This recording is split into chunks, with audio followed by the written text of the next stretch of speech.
My brother wanted to pull a cruel prank on my girlfriend, but when things went horribly wrong, he ran crying to mama and now my family is demanding I break up with her. Posted by user throwra_Utonium. I'm going to jump right into things. I, 27 male, have been dating my girlfriend Lola, 22 female, for about 2 years now, and overall things have been great. My brother Ian, 22 male, has always been pretty weird whenever she comes up or is around. Ian and I are very close, talking to each other daily, but the conversation will usually change gears right as I start talking about anything Lola related. I thought maybe he was jealous of the time I was spending with her or maybe he had a little crush on her. Still, whenever we'd get together, he'd make comments about our age gap, poke fun at me for simping, and joke about her sleep disorder. Ian's always enjoyed a good prank, either pranking or being pranked. He loves to laugh and I genuinely believe that when he goes to prank people, he means it in a way to share the laughter. When he's tried to pull little pranks on Lola though, he does things that he figured out triggers her disorder, like making sudden loud sounds, jumping out to scare her, and one time I caught him before he was going to do the shaving cream sleep bit while she was taking a nap in the guest room. I warned him in more detail then that he shouldn't mess with her while she's sleeping, as interrupting her regulated cycles isn't good for her, and at the absolute best she's the worst kind of cranky when she's woken up. Ian looked like he understood and I thought that was that. I threw a New Year's Eve party a few days ago and invited Ian and a bunch of mine and Lola's friends. Everyone was having a good time. My watch went off with the alarm that we set up for Lola to take a nap. She went off with a sleepy smile, and I kept partying. A while later we all heard a scream, followed soon after by cussing and something breaking. I panicked as it was from my room where Lola was and I ran through nearly kicking the door down to find she shoved someone down and was yelling at them. I looked to see who it was and saw a spider mask that I unfortunately recognized as Ian's from years ago. I saw him scrambling to get away, but she only stopped when 3 of her friends pushed past me to pull her up and check her before she ultimately passed out in their arms. Ian scrambled off the floor and ripped the mask off, revealing the work she'd managed to do in the time it took us to react. He started bawling telling me that she was insane and abusive, that he only wanted to make sure she wasn't going to sleep through the ball drop. At this point everyone started yelling. Ian looked terrified and kept repeating that she was crazy and that I shouldn't be with someone who could do this to her boyfriend's brother. Some of my guys were yelling that if she did it to him she could do it to me. All of her friends were screaming about how he should know to leave a sleeping girl alone and how it was creepy. Ian ended up calling our mom to tell him that Lola hurt him and she's furious. Lola's friends ended up carrying her out against my protests, and my friends were nearly split down the middle.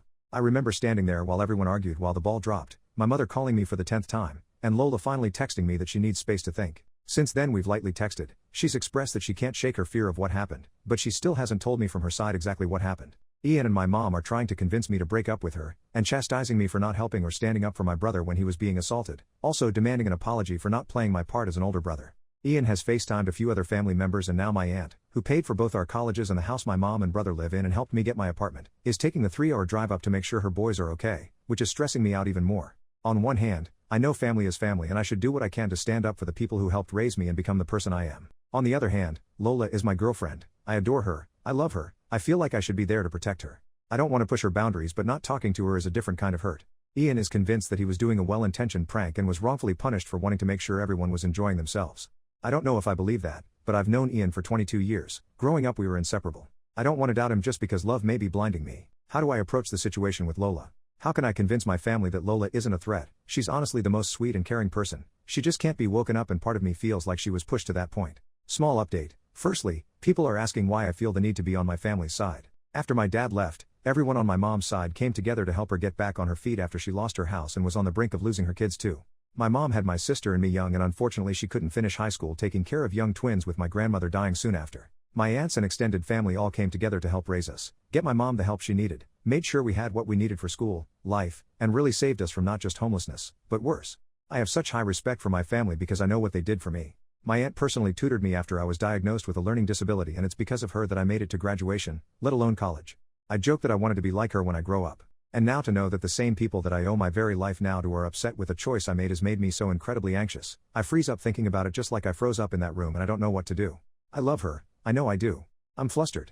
Secondly, what makes the situation worse is that one of her friends from the party just texted me to chew me out for choking up at the party instead of standing up for Lola. A lot of choice words were said, but the thing that stuck out to me was her calling my brother insensitive for not only disturbing her, but using a phobia against her. It just clicked for me that he had a spider mask. Lola has severe arachnophobia, I know this and I'm racking my brain trying to think if Ian knew that or if it was bad luck that he decided to pull this stunt with that. I want to thank you to everyone who has shared their advice and opinions in comments and DMs, even the more blunt and rude ones letting me know that in not acting, I was hurting my girlfriend as well. She called me a few minutes ago and I was so happy to hear her voice. I'm still crying from getting to.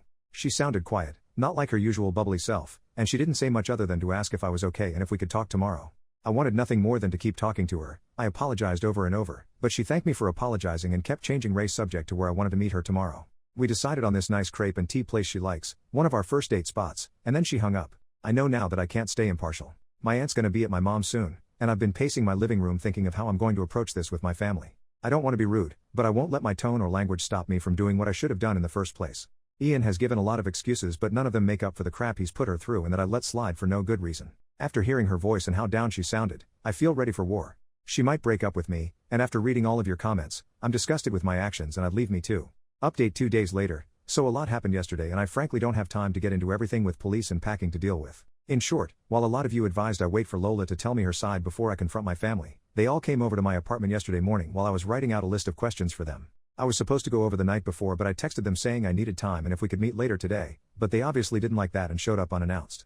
The fighting started almost immediately and I initially was thrown off by them being there, but I matched the energy and started yelling back at them for their predatory and enabling behavior of Ian and how I couldn't believe they'd side with him over this, golden rainbow baby aside. My aunt got in my face about disrespect, while my mom cried and brother cussed me out, but I pointed at my computer and yelled back at them that if they genuinely believed Lola was the problem, then they were victim-blaming idiots that I wanted nothing more to do with. My mom kept crying, but I got my aunt's attention with the computer and she got close to look at the screen. I was going through comments to write up all the questions, and after a minute she turned back to us, "Really, my brother?" and said, "What is this?" I explained Reddit and that I'd posted for help. Ian then stopped comforting mom and pushed past me to get to the computer, asking what right I had sharing family business on the internet. My aunt stopped him and asked, "Why didn't you tell us you were alone with her? You never told me she was sleeping." To say all hell broke loose would be an understatement. Like a switch, my mom almost immediately stopped loudly crying and looked over at my aunt confused.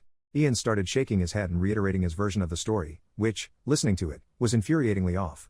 I'd figured out that not only did he tell mom and our extended family a version of the story in which Lola was all too violent with him when he jumped from behind a door to give her a little spook, but he left out the details that put him in any bad light. I started yelling again, calling him a liar, but he started crying and called me a liar who was just trying to lie for my girlfriend. At the sight of my brother crying, my mom pleaded with us to stop, my aunt scrolling more on the screen. It felt like both a minute and forever that we were yelling in each other's faces about how the night went, how I felt he always used his tears to get his way, him yelling at me about how ungrateful I always was, etc. Unfortunately, I forgot where we were and didn't keep the volume down at all, and some time later there was a knock at the door. I didn't know who it could be, some dumb part hoped Lola, though I knew it wasn't.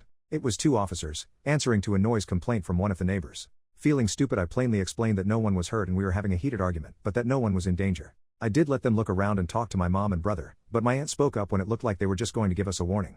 "Actually, I think it's good that you're here, my nephew has something he'd like to report." She motioned to Ian, whose eyes looked between her and the officers quickly. My aunt still looked as angry when she first arrived, but she was glaring at Ian. "You know, hypothetically, if someone touches or hits you without permission or justified reason, that's something you can and should report. Is there anything you want to say?" There was silence, eyes moving to everyone around the room. My aunt didn't look encouraging in a report. It hit me that she was calling him out. I stared at him, his eyes were bulging. He looked as panicked as the other night when he was trying to get away from Lola. One of the officers asked if everything was all right, and like clockwork, Ian started bawling his eyes out. My mom asked him what was wrong. I told her she had to stop babying him. "He's been lying to you guys." My aunt asking him again if he had anything to report. "You were up in arms against this girl this morning. Where'd all that fire go? Did she hit you or not?" It took a while of us pushing him, but he finally admitted to the room that he didn't have anything to report because he, and I quote, "didn't feel like she'd be rightly prosecuted." His next story sounded closer to the one I knew, where he admitted to knowing Lola had gone to sleep and wanted to scare her so she'd wake up. I still don't believe his reason why he wanted her up, that he put on a mask. I asked if he knew she had a phobia. He said he knew she found them creepy, and that no, there was no one else in the room with them. He couldn't get any of our friends to agree to the prank, so he did it himself. He said he started making sounds against the wall. The bed was against the wall and then got close to scream in her face. He said she woke up and surprised him because he thought the stress and panic would cause her to scream or hide, but she went for his throat instead. He described his beating to everyone in the room, some of which I saw had the officers look at each other then back at him. Then that's when I pushed the door in. The door wasn't locked. I just panicked and didn't think to use the doorknob properly. I just threw my body at the door, and the rest of his story is what I was there for. I'm sure if the police weren't there, I would have hit him. I know I would have. My mom started crying even more when he said she was sleeping, a fact that changed his entire story, and my aunt chewed him out, everyone scolding him for his stupidity and asshole behavior, while the officers explained that it sounded like if what he said was true, Lola acted in self-defense, and that not only was what he did juvenile, but one of the officers asked my mom's permission to question him more as his behavior was concerning and they wanted to make sure he wasn't a danger to himself or others.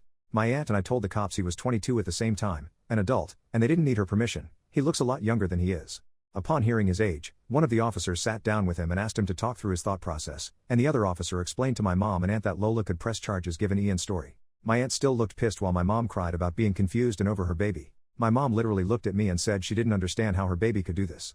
I already knew I was deep in the bull crap of this family, but I realized that I couldn't grow in the earth that poisoned me, and I needed to get away if I was actually going to get better and stay better. My mom kept fussing with my aunt and another uncle on the phone crying over the drama while I texted a friend of mine who lives across the city if I could stay with him. I was feeling overwhelmed with all of them and didn't want to be within a few minutes of the source of the problem. I also wanted to give myself space to think and understand with a clear head. I'm typing this between breaks of me packing. My aunt saw me in my room doing this, but she didn't stop me. She only asked me if I'd spoken to Lola about this, and I told her I haven't yet, but I had plans to later on. She told me she was sorry for believing my brother without listening to any other account and that she hopes Lola is okay. So then it was just me in the apartment. The cops left after taking a statement from my brother and I. My mom left with my brother, still crying, my brother calling me a jerk, the world's worst brother, and my aunt gave me a hug, apologizing again for how she and her sister acted, and told me that I don't owe her anything, but that she'd like to know that Lola's okay.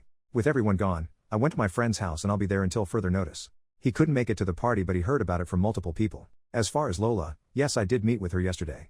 As excited as I was to see her, I know that most of you were telling me she was going to break up with me, so I'd been preparing for that. Whether I ended up single or not, I wanted to make sure she was okay above all. I know I don't deserve her as a girlfriend, and I'd much rather she not be with me if it meant she was safe. She brought a friend with her and we all sat and talked.